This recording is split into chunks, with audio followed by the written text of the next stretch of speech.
Nakasaad sa banal na kasulatan na ang ahas ay mortal na kaaway ng tao, sapagkat ito ang naging dahilan kung bakit nakilala natin ang mabuti at masama. Nang tuksuin ito ang unang lalaki na si Adan at Eva, na kung saan minana natin ang kasalanan at kamatayan. Ang katagang ikaw, tao, ang aapak at dudurog sa ulo nitong ahas, at ikaw naman ahas ang kakagat sa kanyang sakong, ay nag-iwan ng marka sa teorya ng paglalang.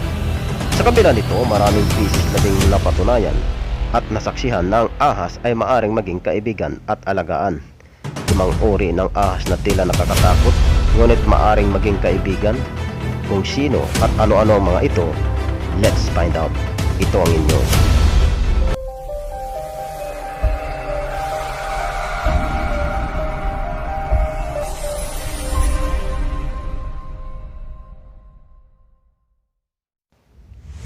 Madalas ilarawan ng isang ahas na masama, tuso o mapanukso.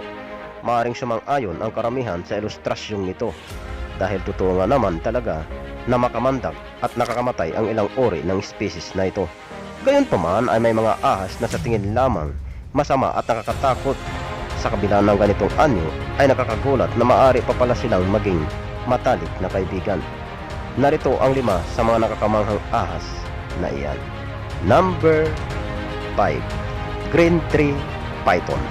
Ang Green Tree Python ay maaaring matagpuan sa mga bansang New Guinea, Indonesia at Kipyo Peninsula. Ang ahas na ito ay mas matagal na namamalagi sa mga puno, dahil na rin sa matingkad nitong kulay na luntiang berde ay mas madali sa kanila ang makahuli ng mabibiktima upang makain. Maaring lumaki ang species na ito at hanggang 3 metro ang haba. Carnivorous ang nilalang na ito at malimit ay butiki, ibon at iba pang maliliit na vertebrates ang pagkain nito. Wala namang panganib na makagat nito, datapwat wala naman itong kamandag, kaya naantig ang ilan upang ito ay alagaan. Number 4. Garter Snake.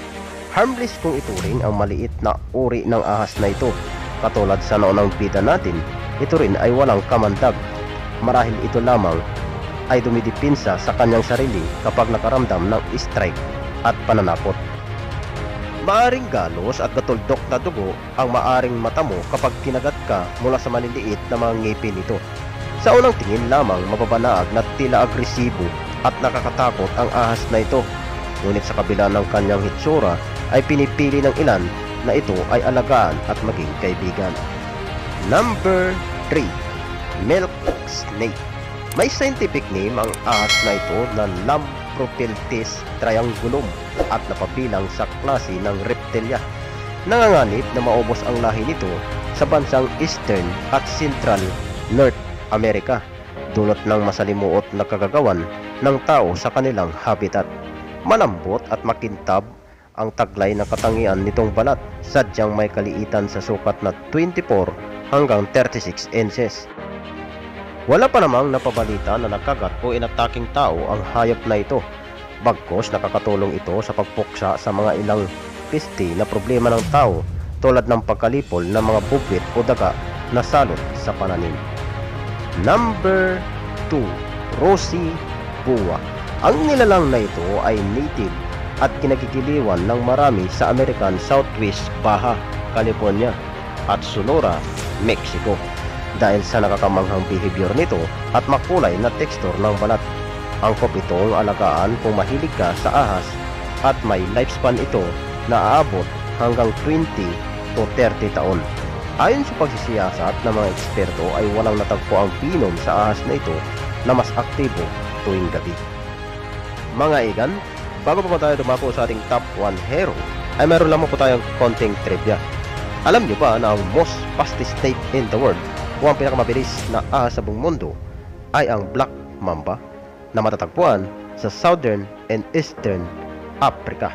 Gumagapang ito sa bilis na 12.5 miles per hour. Humanda ka na. Parating na ang ating bida. Number 1. Water Snake. Sa pangalan pa lamang ay marirecognize mo na ang species na ito, dahil nga sa katangian nito na malimit mamalagi sa tubig. Karaniwang nagiging pagkain nito ay amphibians, palaka at isda. Halintulad sa mga nauna nating bida, ito rin ay non-venomous o wala kang dapat ipangamba na makagat nito dahil sa venom o lason. Ayon pa sa mga journalist ng ecological monographs, ang babaeng water snake ay mas malaki at mahaba kung ikumpara sa mga lalaki nito na abot sa 5 feet or 1.5 meters long. Alright mga igan, ikaw, anong uri ng ahas pa ang alam mo na maaring gawing alaga? Sa mga pet lover dyan, comments down below lamang yan sa ating comment section upang malaman natin ang inyong saloobin at opinion. At kung gusto nyo pa ng ganitong mga video ay pakipuntahan ang iba pa na nasa ating in-screen at description. Pakipindot na rin ang round icon ng ating channel at mag-subscribe. Ito ang inyong Ayomans TV nagsasabing magsaliksik ng mabuti upang kaalaman ay dumami. See you next time!